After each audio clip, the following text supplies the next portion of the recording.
All right, everybody, welcome to our talk. I'm Andrew Tierney, this is Joe Dalton, and we're going to be talking about insider threat. I'll let Joe introduce herself.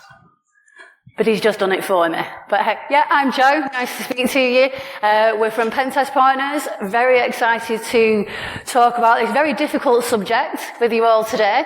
But what do we want you to take away from it? I'll be honest, we don't want you taking any jargon or technical detail.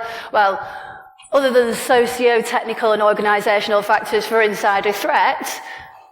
But we all live and breathe security on a regular basis. We just want you to start thinking and doing it more healthily. And I always like to include a fantastic quote from a fantastic man. Everybody in this room is unique.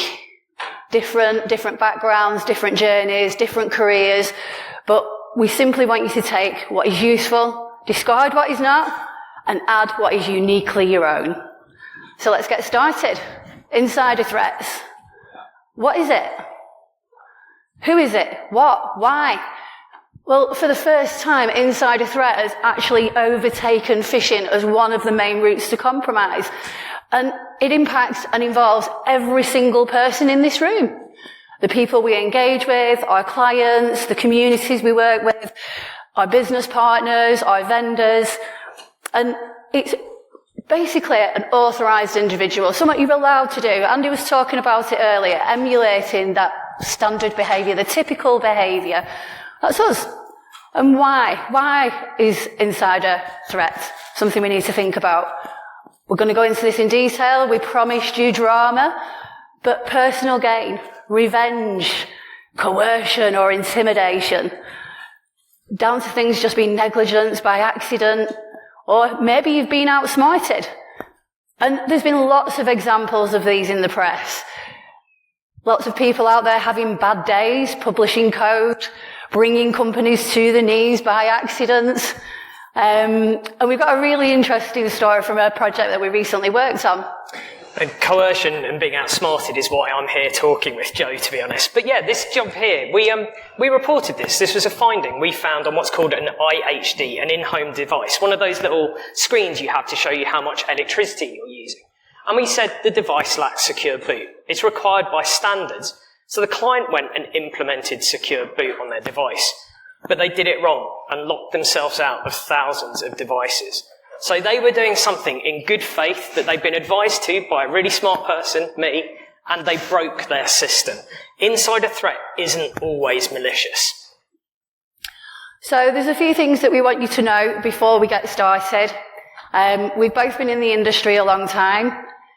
It's not about beating down our industry or the individuals that we are. I have had a fantastic career. I've had the opportunity of travelling the world, breaking into buildings, delivering live hacking demos on industrial control systems, and I've collaborated with some of the smartest people in industry. I feel like I've been very privileged to be mentored and supported to the point where I'm here today. I actually had a fear of public speaking, and I'm here today because of people in this room. It's fantastic. Joe's also had the privilege of working with me and my team. We do weird and wonderful things. I like ships. I like hacking ships. It's my big thing. I've been on yachts. I've been on oil rigs. I've become the captain. We've spoken at the IMO. I've spoken at the House of Lords about medical devices, and I stood next to the Christmas tree man in Rotterdam as well. But I really love my job. I love what I do. It's really interesting, and I get really involved with it. But getting involved can cause problems sometimes. And I think that's the same for all of us.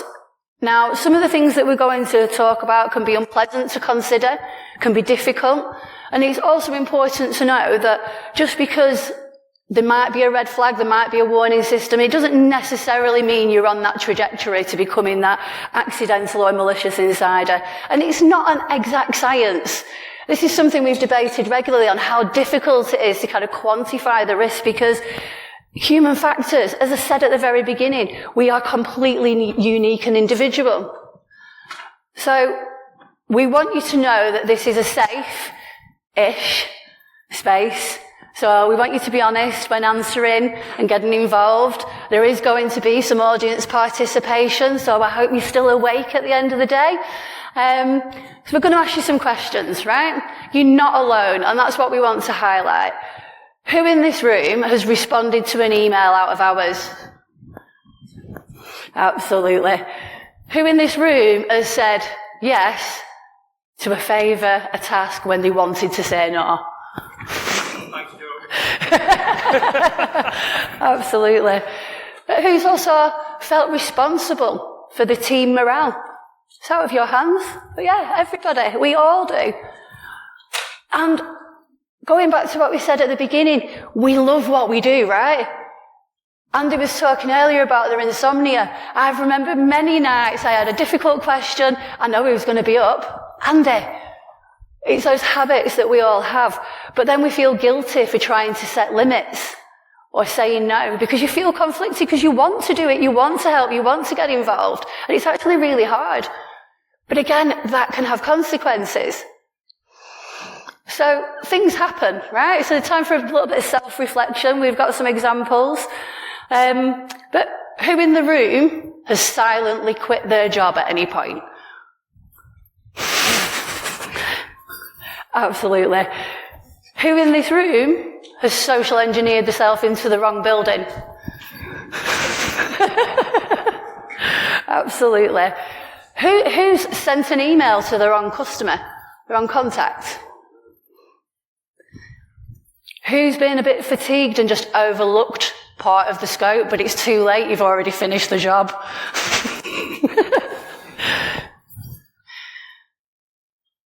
You're not alone. Right, so how many of you here are pen testers or red teamers? I want to see a show of hands. Okay, so we've got a fair few people. I don't know, do other people work in offensive security? But you've probably got the keys to the kingdom. You know privileged things about your organisation. So, who's seen passwords like this when you've been doing a pen test? Things like Verney Junction 123 exclamation mark or what do you know 123. They're those passwords, those admin passwords that unlock everything. They can be said, they can be committed to memory. Now, I know some clients' passwords like this. I can go back year after year and I will walk into their site and I'll remember this password. And year after year, it will give me some access. It will dial down every year, but it keeps on sticking about. Have you ever been given a test account for a system and it's had a weak password that they've sent you via email and they've turned off MFA for the purpose of that test? Has anybody had that happen with a web app test? Yes. So the client there has introduced a weakness to their system. You're quite often getting a user account and an admin account with no MFA, the thing we tell them to put on that account.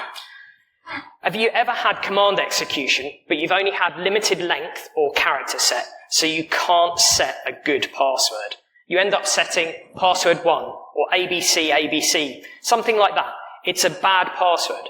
The other thing people do, and you see this in reports when people don't redact the passwords, they'll create an admin account and they set a bad password on it because they're typing it in again and again and again.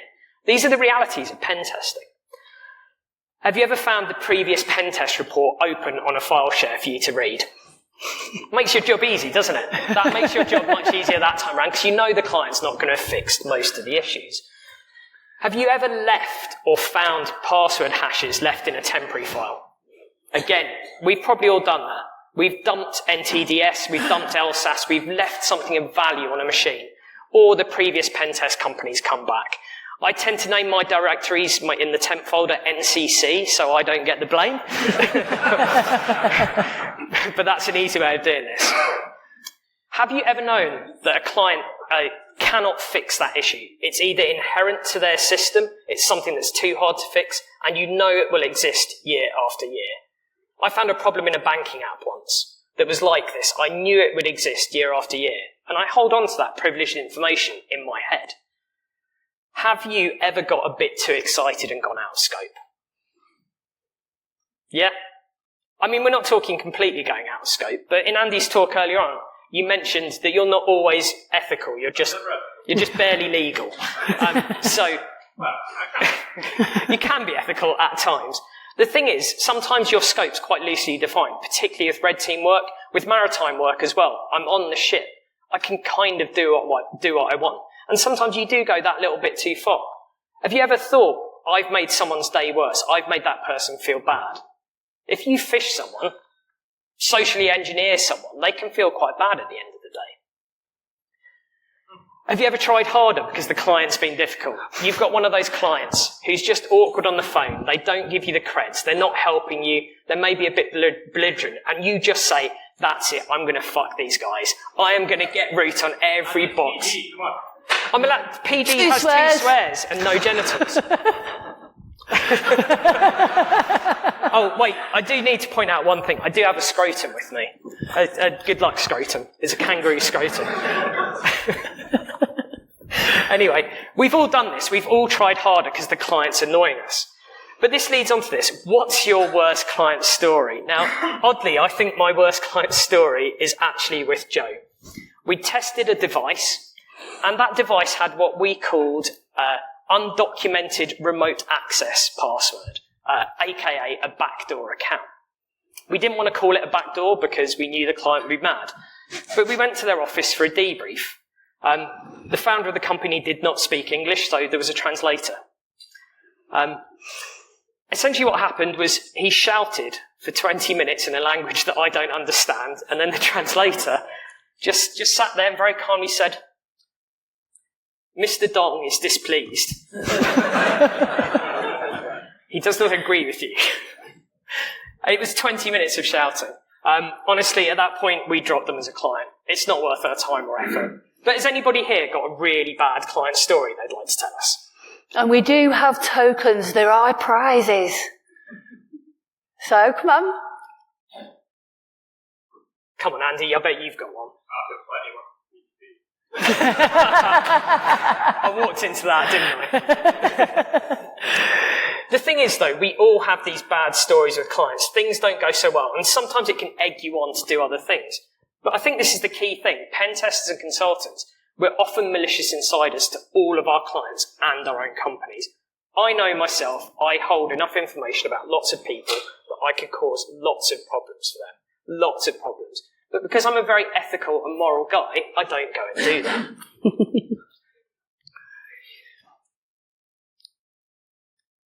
Now, Andrew's just gone through a variety of risks that he presents on a regular basis, right, as an individual. But when does that pivot point, what can turn it? And there are a variety of triggers. Now, there's a whole heap of lists on there, but again, we're not alone, right? Who in this room has ever not been given the pay rise that they were hoping for at the end of the year? Either inflation or otherwise, right?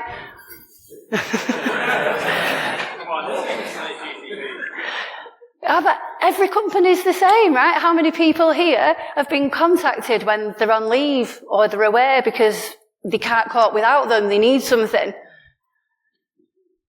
Who's been expected to sacrifice time with friends and family? Absolutely. And these are all huge triggers. And depending on the mental health, the workload, the stresses, these triggers can pivot an employee. Now, I spend a lot of time at the moment delivering threat modelling training, teaching people how to analyse their systems. And the Wikipedia definition of threat modelling is this. It's a process by which potential threats can be identified, evaluated, and prioritised. It's a pretty simple process. But the thing is quite a lot of the time it ignores insider threats. It becomes too complex. The process we use is called Show Stacks 4 questions. It's 4 questions, they're very simple. What are we working on? What is this thing we're actually looking at and analyse? We're going to build a model there. What can go wrong? We're going to analyse that system and find the threats and issues against it. What are we going to do? How are we going to fix the issues? Generally, that's quite an easy thing to do. And did we do a good job? Now, this is a simple process and it fits into most more complex threat modelling frameworks like ISO 21434. But this is explicitly from the training I deliver there. I say in red there, insider threats are not considered. That's something I explicitly teach developers and engineers to do. Because as soon as you bring an insider threat to any system, those people that you think you trust, you no longer trust those people, everything starts to fall apart. It becomes very difficult. Ask yourself this, at work, if one of your teams suddenly turned malicious, what could they do? And that's an awkward thing to answer.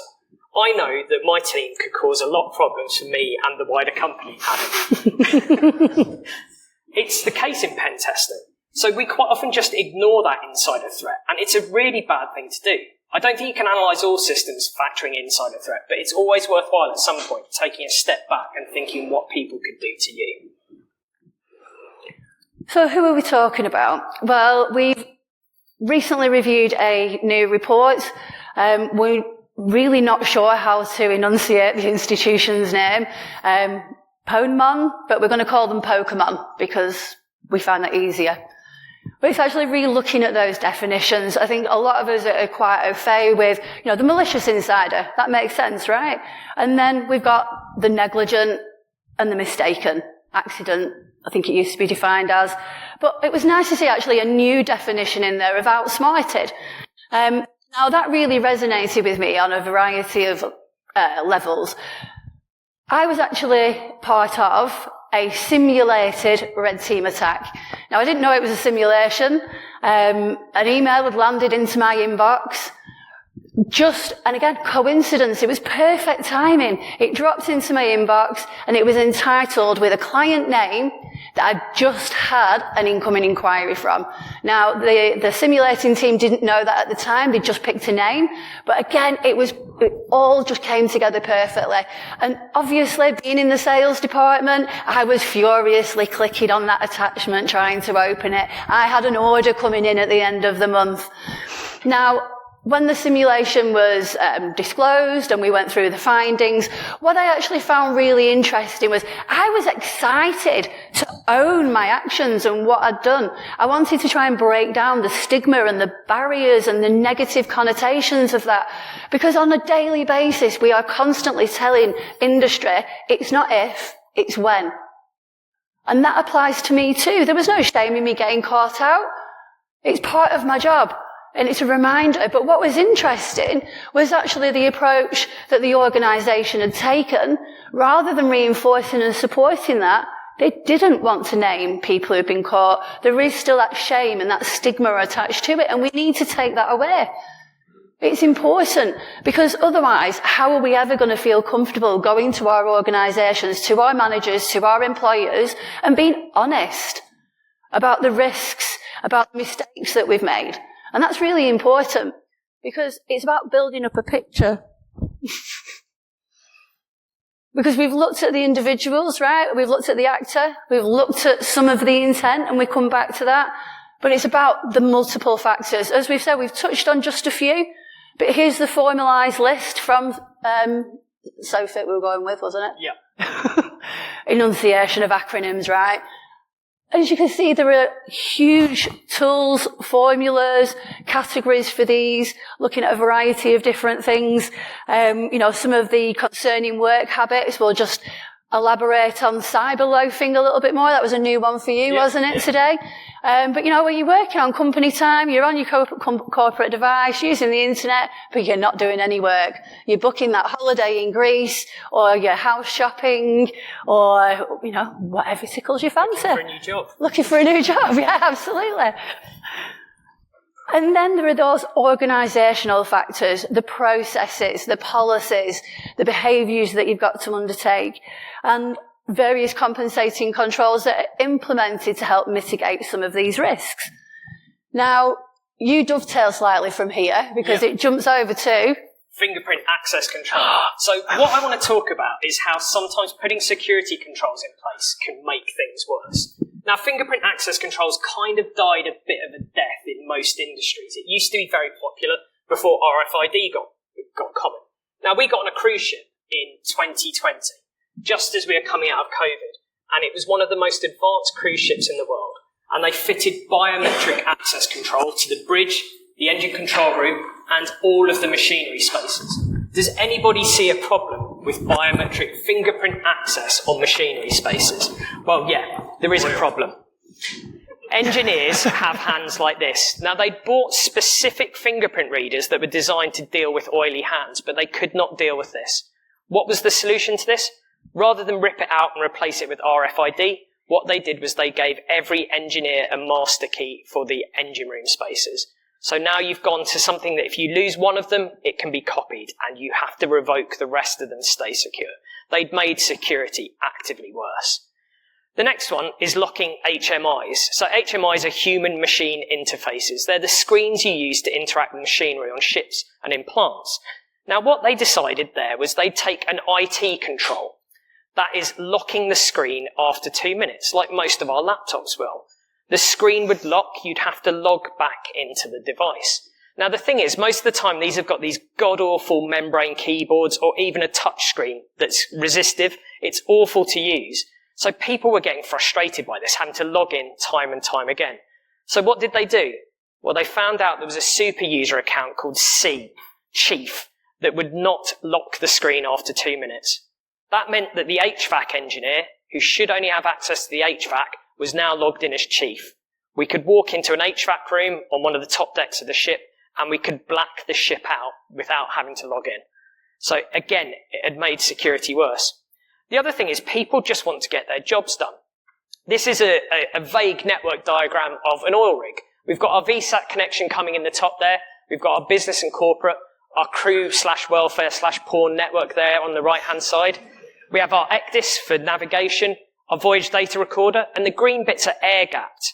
They shouldn't be connected to anything. We have some third-party technical, and then we have what's called the automation system, the stuff that controls all of the machinery on board. And they said it was air-gapped. Now, if you ever hear the word air-gapped these days, look into that. So few things nowadays are air-gapped. You have to validate that properly. Now, what we did is we went out onto this was an oil rig, we went out and we looked in one of the equipment rooms and we found this computer. The login for that computer was the name of the company, so it's a weak password. And then the first thing I do when I bring up a computer like this is I will run ipconfig on it. So I run ipconfig and I can see here it's got LAN C, LAN B, main LAN. First off, we know this is an old Kongsberg PC. That's what they named the network interfaces on them. And we can see it's connected to LAN B, which is that automation network. But it's only got one interface up there. But there's something interesting that I wanted to note there. The one below it there, where it says main LAN, you see how it says media disconnected, but it has connection-specific DNS suffix, and that's populated with corp.local. The only way you get that is if that connection has been connected since the machine's been rebooted. You'll see for the other ones, the tunnel adapter, XLAN-C, there is no DNS suffix. As soon as you plug that in and you DHCP, you will get that populate. So we knew that had been plugged in. So you see the difference between one that's been connected and disconnected and one that's been never connected. Now, they knew we were coming to the oil rig and they prepared. How had they prepared? Well, they'd unplugged the cable from the network. It doesn't take a detective really to work out where that should go. I plugged the cable back in and of course the computer then DHCP'd and we got an address on the corporate network. So now we've got a dual home host sat between the corporate network and automation. So from business there, I'm coming down into automation. Now, I kind of understood why. When this oil rig's operational, to go out onto the drilling floor, you need to put on a boiler suit, boots, hard hat, goggles, you need to check out an explosive-proof radio. There's a lot of complexity to go out and just change a simple parameter on there. So maybe doing it from the accommodation made sense, but it got worse. Of course, TeamViewer was installed on that box. Now, the log file showed it had been connected in the past. Now, you might also notice something with that TeamViewer there. It's the free license, non-commercial use only. This is shadow IT. Someone has installed this system to make their life easier. Of course, I got Roger, one of my colleagues, to connect to this. He was sat in the UK. This oil rig was in Tenerife at the time, and he had TeamViewer onto that automation network. We found a lot of other issues on that network that meant at that point we could do very serious harm. So now the internet is going through to automation just because someone wanted to make their life easier in all likelihood. Now this is important. Have you ever provided recommendations to your client that you know they won't actually follow in your report? Have you told them they need 14-character passwords on normal user accounts, following full complexity? Have you told them to put TLS 1.3 on a system that literally does not support TLS 1.3? We do this from time to time. When you tell your client to do things too hard, they're just not going to do them, or people will find ways around them. And this is always key, particularly when you're talking about cyber-physical systems, ships, cars, planes. People have jobs to do. And if you put security controls in place that they cannot follow easily, they will find ways around them. So it's trying to understand the why and the various motivations. that drive that insider threat forward, whether it's the unintentional side, the ambivalent side, or the intentional side. Now, what we're going to jump into a little bit more is the dark triad. That's something you wanted to give a little bit more context on? Yeah, so this is a psychological model, and like all psychological models, they're pretty much all made up. But it looks nice and it works in presentations. It has 3 different factors: narcissism, Machiavellianism, which is awkward to say, and psychopathy. Characteristics that I can certainly identify with. But grandiose and entitled, I think there are a lot of egos in pen testing. There's certainly a lot of people who like the sound of their own voice. People are entitled. You can be manipulative and deceitful. And I think fundamentally, if you're involved in red teaming, more advanced pen testing and phishing, you are deceitful. You will try to manipulate people and systems. You will be a rule breaker. You want to find ways around things. I don't think we're all psychopaths. Some of us might be, but some people are a bit callous and impulsive. I don't want people to put their hands up for that one, by the way. But this is an important thing. You've all heard this phrase, think like an attacker. And I think it's absolutely useless. When I'm training threat modelling, I like to tell people it's as useful as saying, think like a professional chef. You can't just flip your mindset from thinking like a builder, an engineer, to becoming an attacker. That's not how things work. But it goes the other way. We put ourselves in that attacker mindset, and sometimes I think we can go a little bit too far. We can get too involved with that. We can become adversarial with the client, with our own customers, and we can just do things that we shouldn't really do. And switching that mindset back to trying to help the client can be difficult. And it's understanding what businesses are doing and why they're doing it. The cost of insider threat continues to grow, and looking at these numbers, you can understand why mechanisms are being put into place to monitor and analyse the people within the organisation. But there is also a huge disparity. There was a significant compromise. An employee had leaked some credentials. I think in total they got about 920 quid, but that actually facilitated a £140 million bank heist. Crazy. And looking at the additional statistics of the top outcomes of actually looking at those early detections, you can see why. But we're, again, looking at this from the business perspective, which we do understand. Now, I think, again, as professionals, we know there's going to be an element of monitoring, tracking, logging of behaviours, access. But the user behaviour analytics, over 55% of respondents are analysing how you're behaving at work. When you're logging in, how you're behaving. And this can have a variety of different impacts, especially when you become aware of it. One of the key things that I was, when the post office inquiry was being publicised, absolutely heartbreaking situation. But I was actually watching when they were talking about doing the security testing of the system involved, and all the emails were being shown, and it really did. Imagine. Now, let's all be honest, very happy that we swerved that penetration test, right? That you weren't involved in that project. But has anyone ever envisioned the fact that your emails, your entire trails relating towards a job could be publicised and could be out there in a public inquiry? And the people we work with, that's actually quite terrifying. Adam, I think we need to purge the hardware chat on Monday morning. It doesn't, the amount of times that imagine if those internal conversations that you've had about clients. I know it's still rated PG, but I've still got my swears in the bag. Magical fuckery, Andrew. Shit show, shit sandwich. That's 3 now. I've got 1 left. Got 1 left. We talk about our customers, we're under the impression that they're never going to see it. I think that's something we all have to be quite conscious of. And there's other things as well.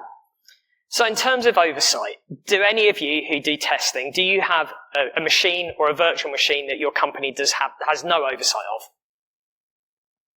Yeah, we all do it, don't we? If you're running malware, doing any kind of malware analysis, the hardware team at PTP, we have what we call dank tops, which are just old laptops that we use for bare metal access. Sometimes USB, things like PCI Express, you cannot have a virtual machine sitting there.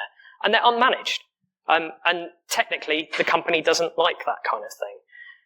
And this comes back to one really important thing in terms of looking at what users do. And this comes back to what Andy was saying earlier on about Read teaming. So that idea that nowadays, a lot of the time we're abusing functionality that people use normally.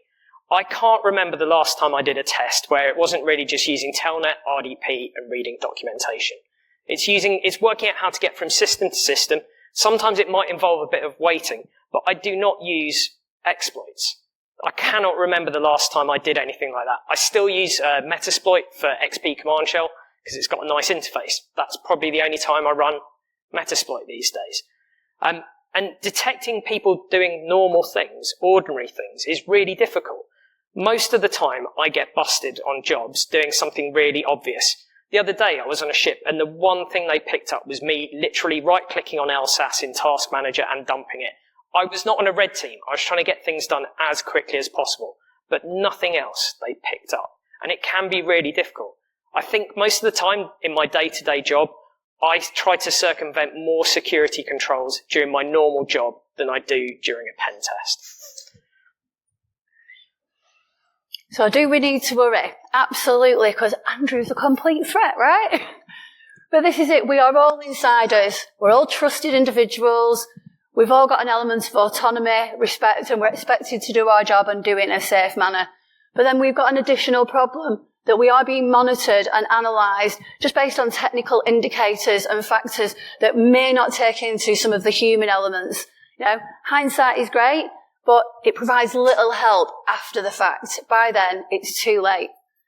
So let all this information sink in. We've all been very honest about the pressures we face in industry, the pressures that we feel within the organisation that we work with. We've gone through the variety of ways that just on a day-to-day basis, why we've introduced issues into the business, just doing our job. But we want it to reflect back to yourselves, because what can you do about it? As I said before, by the time that you've been triggered, it's a little bit too late. You know, lots of people in this room have gone through journeys where, you know, industry, business restructures, redundancies, you know, it is commonplace. It's a difficult world out there. The cost of living crisis, there's so many things that we have to deal with. So it's important to know your rights first. And I think this is something that I've genuinely taken to heart. The only time I ever look into my policies or I go and read the law, when I'm peed off. And I'm trying to make a case and I'm going to get the evidence. But how about if I made a healthier choice? And I did it in advance. And I understood what the worker time regulations were. And the fact that actually it is a requirement for your employer. We all travel, right? We're out on site, we're doing remote work. There should be a nice system and an easy way to track the time that you're working. There should be a very clear definition for that. Good rules. As we said at the beginning, lots of us will work extra hours, do that overtime, but track it. Hold your employer accountable to it. Make sure that they're seeing that value and you're not just giving it away for free. There's clear expectations. But be informed and be informed in advance. Know and then go and set better boundaries. And yes, there's even more. There are actually a lot of regulations and rules that can actually protect us. And also help you set better baselines before things have gone horribly wrong. So absolutely, pay attention to your own habits. I know it sounds daft, but we talk about things like hydrating, getting enough sleep, making sure you're eating, taking the time away from your screen on a regular basis. We all know ourselves better. As I've said before, set better boundaries. It's not about just saying no, it's about understanding you've got a life. One thing when we were putting this talk together that I found quite impactful, if we think about it, every moment that we're spending, if we're not being compensated for it, we're not getting the extra pay for it, then actually you're sacrificing your own life. Every minute of your life that you're not spending reading a book, learning a new hobby, spending time with family and friends, or simply going out, but somebody else is monetizing that for free. We get paid for this. Give yourself permission to stop, right? Be confident enough to walk away from unsafe cultures and take that step back. One of the key things for me, find your people. I don't know where I work on a daily basis. There's always something to rant about, right? We work in technology, we work in security. Nothing works, no one listens, it's great. But it's a fantastic place to be. If I want to go and unload, I'll go and find those people. We all have our little groups, but it's important to have that. And the reason for this is because if you're taking care of yourself and those around you, it can be more difficult for that to be identified. Now, this is a very scientific diagram to explain something quite simple. If you're struggling, if you're isolated, if you're posting negative things online, it's quite obvious and you can be identified as a potential target by an attacker because they will want to leverage that emotional state that you're in, that position that you're in. You're going to be more susceptible to selling some credentials online for $900 that might facilitate a £100 million bank heist. Very similar, you think about it, LinkedIn, it's quite easy for recruiters to be able to identify who they can potentially go after, where there might be potential candidates. It's the same for attackers. So it's really important that we're empowering ourselves and looking after our own well-being. And there's a few things. I was out with quite a few of you last night, right? Drinking is actually quite a large part of the cybersecurity culture. We love being sociable. It's great to let loose and let go. But actually, it's really important to also keep an eye on the levels of drinking. Now, you've actually taken a bit of a break. Cause Yep. How long have you been at home this month? I had yesterday. I've got another day, which again is not good in terms of work-life balance at all. So again, we're up here preaching, but we're not out there practicing. We're trying. Everybody's right, but again, it's just about being informed, being educated, and monitoring those behaviours and those patterns in yourself. Sleep. The ultimate performance tool. But I'm with Andy, I really struggle to get more than 3-4 hours sleep a night and still function to this awesome level, right? But it's making sure that we're taking those things. Stay hydrated, get some sleep, and look after yourself. And it's about making good life choices.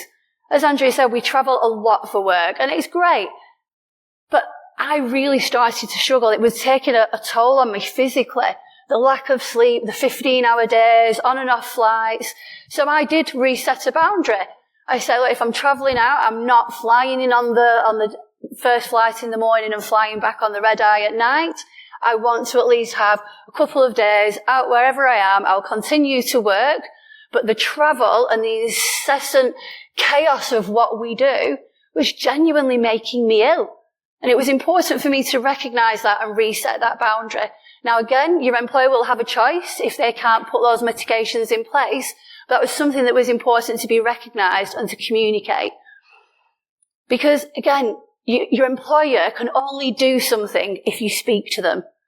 And there was a couple of interesting points. It's about clarifying what your contract is versus what a cultural expectation is and whether that aligns with your values.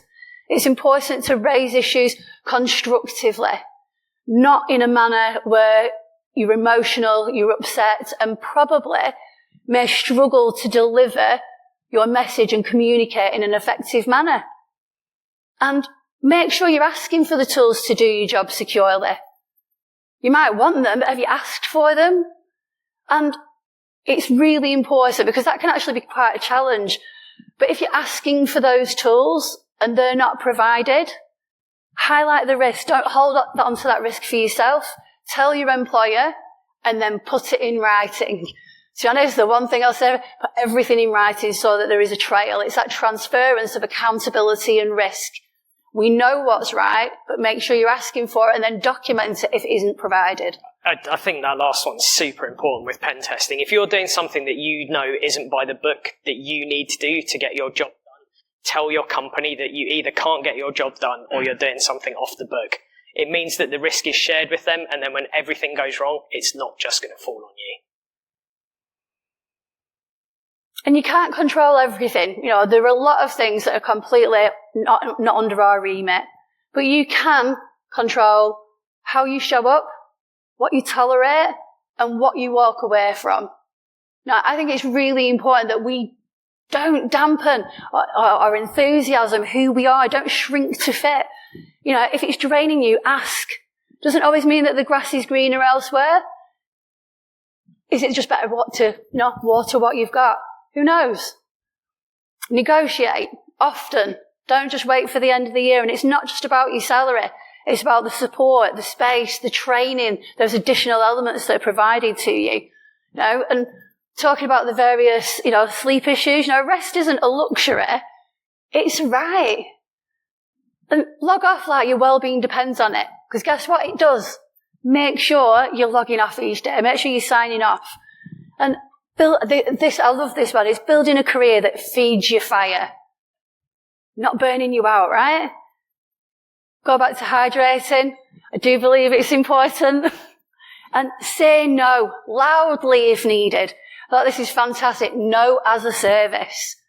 Anyone's ever struggled? Give me a call. I'll say no for you. Absolutely protect your energy. It's your most valuable asset. It is what will see you through to the point where you're going to have to work until your 90s by the time I'm coming to retiring, right? I need to be able to sustain that. Well, Andrew. Well, as pen testers, as consultants, we quite often think we're special. We're those special snowflakes within the business that should get things that other people don't do. But I think it is important to think that you can do things. There are things that technically you can do to make things better. Now, those machines, those VMs that your company can't see into, sometimes there's a reason IT are putting those weird security controls in place that really frustrate you, though not always, as I know. You hold lots and lots of valuable information about your clients. Now, you've got to handle that securely. And again, I know within pen testing companies, that's not always done particularly well. People know those passwords. How often have you called up one of your colleagues when you need help and they're not technically working on the project you're on, and you've given them some information about your client that they probably shouldn't have? We don't really have those strict walls between different projects in pen testing. Actions you take during a pen test can impact your clients. I certainly know that when I create a local admin account on boxes, I quite often use bad passwords, and then at the end of the test, the client doesn't delete those. That's an action that I've taken in the past that I know can harm our clients. Your recommendations as well in your reports. Think about what you're saying. Can the client actually enact those changes, or are they just going to ignore them because they're too hard? What we quite often do is we provide two sets of advice. What can you do now to mitigate the risk, and what do you need to do to fix it in the long term?